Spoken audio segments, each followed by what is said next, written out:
এই যে সারাদিন গিন্নিমার বাড়িতে হাড় মাস কালি করে যে কাজ করছি, তাতে কোনো লাভ হচ্ছে আমার? কতদিন ধরে গিন্নিমাকে বলছি যে আমার মাইনেটা একটু বাড়ান, আমার এতে হচ্ছে না। কিন্তু গিন্নিমা আমার কথা শুনে কোথায়, তিনি তার মতোই সবসময় বিড়বিড় করতে থাকে। এত খাটাখাটুনি করেও যদি মনের মতো মাইনে না পাই, তাহলে কি কাজ করতে ইচ্ছে করে কোথাও?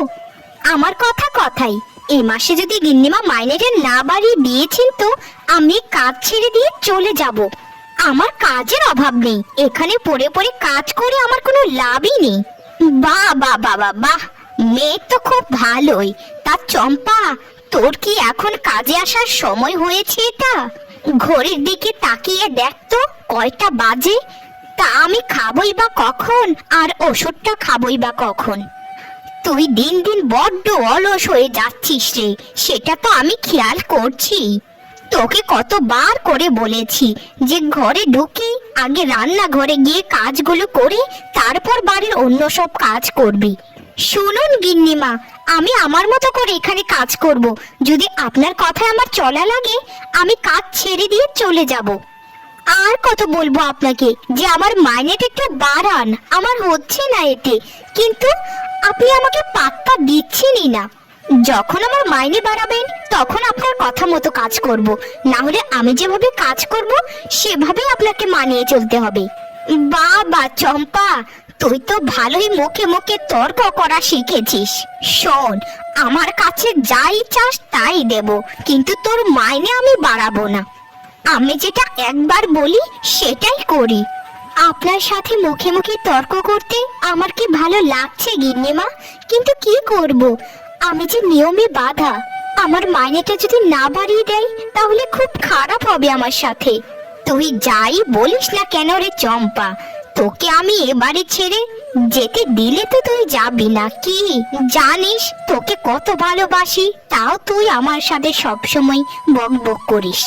হয়েছে হয়েছে, আর আপনাকে অত শত ভাবতে হবে না। আমি জানি আপনি আমাকে কতটা ভালোবাসেন, কিন্তু মাইনে আমার বাড়াবেন না। যাই হোক, আপনি এখন কি একটু বিশ্রাম করুন, আমি কিছুক্ষণের মধ্যে আপনাকে খাবারটা রান্না করে দিচ্ছি। কে রে চম্পা, তুই আমার মনের কথা বুঝলি কি করে? আমি যে তোকে নিয়ে এটা ভাবছি। আবার প্রশ্ন করছে, দেখো মনে হয় আমি কিছুই জানি না। ওসব আমি জানি গিন্নিমা, আপনার মন কখন কি বলে সেটা আমার অজানা নয়। কি রে চম্পা, সব কাজ তো তোর শেষই হয়ে গিয়েছে, কিন্তু এখনো তুই বাড়িতে যাসনি যে? তোকে আমি কিছুদিন ধরে খেয়াল করছি, কাজ শেষ হতেই ছাদে উঠে এসে দাঁড়িয়ে থাকিস। আপনি তো সব জানেনই গিন্নিমা, এই ছাদটা আমার কত ভালো লাগে। এখানের হিমেল বাতাস আমার মনটা ভালো করে দেয়। তাই সব কাজ শেষ করে এখানে একটু দাঁড়িয়ে থাকি, মনটা ভালো লাগে আর কি। তা গিন্নিমা, আপনার না কোমরে ব্যথা, আপনি সিঁড়ি বেয়ে উপরে উঠতে গেলেন কেন? শোন চম্পা, নিজেকে যতই হাসি মুখে রাখিস না কেন, আমি কিন্তু তোর মনের খবর পড়তে পারি। তোর মামি তোকে আবারও বকাঝকা করেছে, তাই না? আরে না না গিন্নিমা, আমার মামি আমাকে কিছুই বলেনি। আগে মামি অবশ্য আমাকে এসব বলতো, কিন্তু এখন আর বলে না। তিনি এখন ভালো হয়ে গিয়েছেন। কি জানি চম্পা, তুই আমাকে মিথ্যে কথা বলিস নাকি সত্য বলিস কিছুই বুঝি না। তোর জীবনটা কত দুঃখের রে চম্পা, তোর মা বাবা নেই, কেউ নেই। আচ্ছা তাহলে এখন বাড়িতে চলে যা।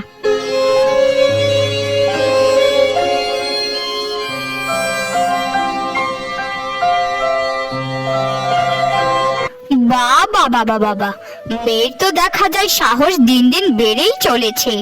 তা বাড়িতে যে ঢুকেছিস আমাকে বলে কয়ে ঢুকেছিলিস? আর আজকে কি মাইনে পেয়েছিস নাকি আজকেও পাসনি? কই মাইনের টাকাটা আমাকে তাড়াতাড়ি হাতে তুলে দে। মামি, এ কি বলছেন আপনি? কিছুদিন আগেই তো মাইনে পেলাম, 15 দিনও হলো না, এখন আবার কিসের মাইনে? আর মাইনে তো আমাকে মাসে মাসে দেয়, 15 দিন পর কিসের মাইনে বলুন তো? আর এটা কি আমার বাড়ি নয়? এই বাড়িতে ঢুকতে গেলে আপনার কথাই ঢুকতে হবে কেন বলুন? আমি তো এখানে ছোট থেকে বড় হয়েছি। চুপ কর নবাবের বেটি, আবার বড় বড় মুখে মুখে তর্ক করে কথা বলিস। শোন, আজ তোকে ক্ষমা করে দিলাম, কিন্তু আগামী মাসে মাইনে কিন্তু ডবল চাই আমার। দ্বিগুণ মাইনে যদি আমার হাতে তুলে না দিয়েছিস তো তোর কপালে আমি ঝাঁটা দিয়ে তোর কপালের ছাল চামড়া উঠিয়ে ফেলবো। কথাটা মনে রাখিস অপয়া মেয়ে। বাহ বাহ বাহ বাহ বাহ বাহ, মেয়ের কাণ্ড দেখো, চুলায় এখনো আগুন ধরায়নি, আবার এখানে কলপারে বসে থালা মাজুন মাজছেন। তার চুলোয় আগুন কে জ্বালাবে শুনি? সেটা কি তোর মরা মা নাকি তোর মরা বাপ? যা যা, আগে চুলোয় আগুনটা ধরিয়ে রান্নাটা কর, তারপর ঘরের বাকি সব কাজ করে কাজে যা। মামি, আমিও তো একটা মানুষ, আমি আর কত কাজ করতে পারি বলবেন? এই সংসারের সকল কাজকর্ম করি, তারপর আবার আরেকটা ঘরে গিয়ে কাজ করি। আপনিও যদি আমার হাতে হাতে একটু কাজ করতেন তাহলে কত ভালো হতো মামি। একদম চুপ কর কপাল পোড়া মেয়ে। মা বাপটাকে তো জন্মের পর পরই খেয়ে ফেলেছিস, আবার আমাকেও এখন খেতে চাস, তাই তো? এই সংসারে থাকতে গেলে ঘরের সব কাজ করে তারপর কাজে গিয়ে টাকা এনে আমার হাতে তুলে দিবি, না হলে তোকে ঘাড় ধাক্কা দিয়ে এখান থেকে তাড়িয়ে দেব, বুঝেছিস? আর শোন, তোকে যেটা বলেছি যে আগামী মাসে কিন্তু দ্বিগুণ মাইনে চাই আমার। মামি, আমি গিন্নিমার কাছে বলেছি যে মাইনেটা আমার একটু বাড়ান, কিন্তু গিন্নিমা আমার কোনো কথাই শোনেন না। উনি যদি আমার মাইনে না বাড়ান আমি কি করতে পারি বলুন মামি? আমাকে একটু বোঝুন মামি, এত অত্যাচার আর অবিচার করবেন না আমার উপর। আর যদি আমার জায়গায় আপনার নিজের পেটের মেয়ে হতো, আপনি কি পারতেন এরকম করতে বলুন? ওরে বাবা রে বাবা, যাত্রাপালার অভিনয় চলছে এখানে। শোন শোন, তোর এইসব ফালতু কথা শোনার আমার সময় নেই। আমি যেটা বলেছি সেটা যদি করিস তাহলেই তুই এই সংসারে থাকতে পারবি। আমি জানি না মামি গিন্নিমা আমার মাইনে বাড়াবেন কিনা, কিন্তু আজকেও আমি ওনাকে বলবো। ঠিক আছে ঠিক আছে, আর একটা কথা বলতে হবে না, কাজগুলো করে এখনই এখান থেকে বিদায় হ। তুই বাড়িতে থাকলে আমার গাটা জ্বলে। কিছু বলতে না বলতে নাকা কান্না জোরে দিস, এই জন্যই তোকে আমি দু চোখে দেখতে পারি না। গিন্নিমা, ও গিন্নিমা, আজকে আমি আপনাকে একটা কথা বলবো, এই কথা আপনাকে রাখতেই হবে। যদি না রেখেছেন তো আমি সত্যি সত্যি কাজ ছেড়ে দেব। তুই যাই আমাকে বলিস না কেন, আমি তোর মাইনে বাড়াবো না। তোর কাপড় লাগবে কাপড় কিনে দেব, খাবার লাগবে খাবার দেব, কিন্তু মাইনে বাড়াচ্ছি না বাপু। যা যা, আর তোকে কথা বলতে হবে না কোনো, এখন কাজগুলো গিয়ে করে ফেল, শরীরটা একটু খারাপ লাগছে আমার। আপনি তো পাশান কেন গিন্নিমা? আমার মাইনেটা বাড়ালে আপনার সমস্যা কোথায়? আমি তো বলেছি যে মাইনে বাড়ালে আমি কাজ বেশি বেশি করে করব, তবু আপনি আমার কোনো কথাই শুনতে পান না। শুধু এ মাসেই কাজ করব, আগামী মাস থেকে যদি আমি আসি তাহলে আমার নামও চম্পা নয়। এটা তুই গত বছর থেকেই বলছিস যে মাইনে না বাড়ালে আগামী মাস থেকে আর আসবি না। আমি জানি রে চম্পা, তুই এ বাড়িতে না এসে কখনোই থাকতে পারবি না। তুই কতটা ভালোবাসিস আমায় সেটা জানি। কি রে চম্পা, আমার কথা কি তোর কানে পৌঁছয়নি? যা এখন কাজগুলো করে ফেল, আর আমি তোর মাইনে কখনোই বাড়াবো না। চম্পা, এই চম্পা, এই হতচ্ছাড়ি, কোথায় গেলি রে? কাজটা শেষ করে এসে নিজেকে কি মহারানী ভাবিস নাকি যে বিছানায় শরীরটা এলিয়ে দিস? চম্পা, আরে কই গেলি রে হতচ্ছাড়ি চম্পা? গতটা নাড়িয়ে এদিকে একটু দেখে যায় এসে, তোর সাথে আমার অনেক কথা আছে। মামি, শরীরটা অনেক খারাপ লাগছে তাই একটু শুয়েছিলাম। সারাটা দিন কাজ করি, সংসারের কাজ সামলেও ওখানে গিয়ে কাজ করি, শরীরটা আর কত চলবে বলুন? কি জন্য ডেকেছেন বলুন মামি, আমি একটু ঘুমিয়ে পড়বো আজ তাড়াতাড়ি। বাবারে বাবা, মেঘ দেখা যায় বুলি ফুটেছে নতুন নতুন। তা তোকে যে বলেছিলাম মাইনেটা বাড়াতে, সেটা কি তোর গিন্নিমা বাড়িয়েছে নাকি বাড়ায়নি? বাড়াক মাইনে আর না বাড়াক, আগামী মাস থেকে কিন্তু আমাকে ডবল মাইনে দিতে হবে। আর শোন একটা কথা, তোর মামা যে শহরে থাকে ওনারও কাজ নেই, ওনাকেও টাকা পাঠাতে হবে এখান থেকে। ওখানে একটা কাজ করবেন, সেটার জন্য টাকা লাগবে। এ কি কথা বলছেন মামি? মামার কাজ নেই মানে? আমাকে তো আগে বলেননি আপনি। আমি কিভাবে একটা মেয়ে হয়ে এত কিছু করব মামি? আমি শুধু একটাই কাজ করি। একটু দয়া করুন মামি, একটু দয়া করুন। এত কিছু সামলিয়ে কাজ করে এত টাকা মাইনে পাওয়া আমার পক্ষে সম্ভব নয়। চুপ কর হতচ্ছাড়ি, আমি যা বলছি তোকে তাই করতে হবে।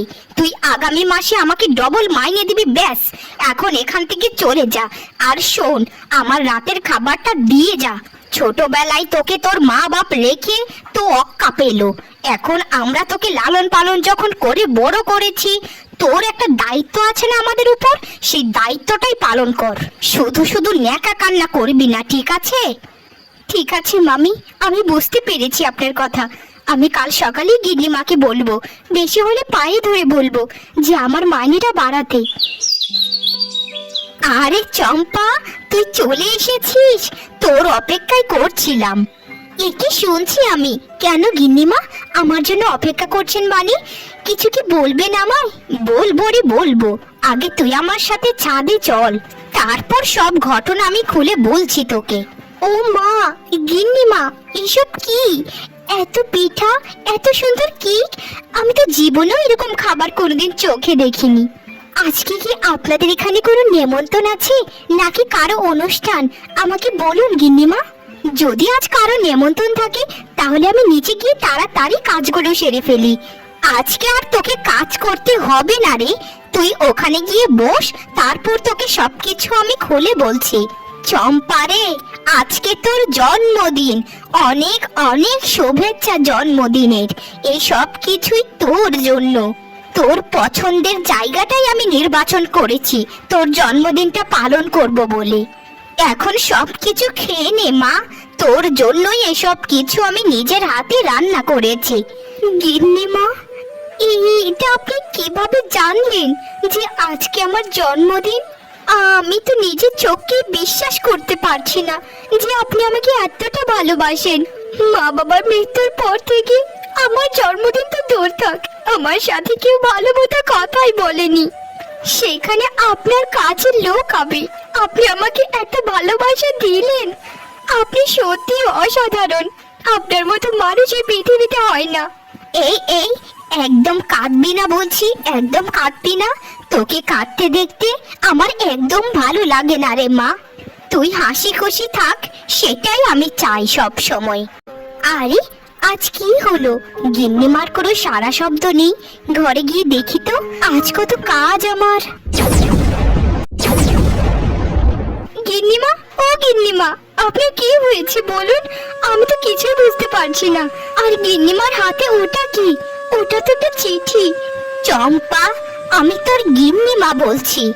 চিঠিটা রাতে লিখছি, শরীরটা না খুব খারাপ লাগছে রে, মনটা ভালো ঠেকছে না। মনে হচ্ছে এই বুঝি মারা যাব, নিঃশ্বাস নিতেও খুব কষ্ট হচ্ছে রে। শোন চম্পা, আমার কোনো ছেলে মেয়ে নেই রে মা। তুই যেদিন এ বাড়িতে প্রথম এসেছিলিস সেদিনই তোকে আমি খুব ভালোবেসে ফেলেছিলাম। তুই অনেক অসহায় রে মা, তাই তোর কথা ভেবে আমি তোর নামে আমার যত সহায় সম্পত্তি আছে সব কিছুই লিখে দিয়ে গেলাম। লিখে দিয়েছিলাম অবশ্য 6 মাস আগে। সেই কাগজটা আলমারিতে তুই পাবি। আর আমার যত গয়না আছে সব কিছুই তোর নামে লিখে দিয়ে গেলাম। ওখান থেকে একটা গয়নাও কিন্তু তোর মামা মামিকে দিবি না, বুঝেছিস মা?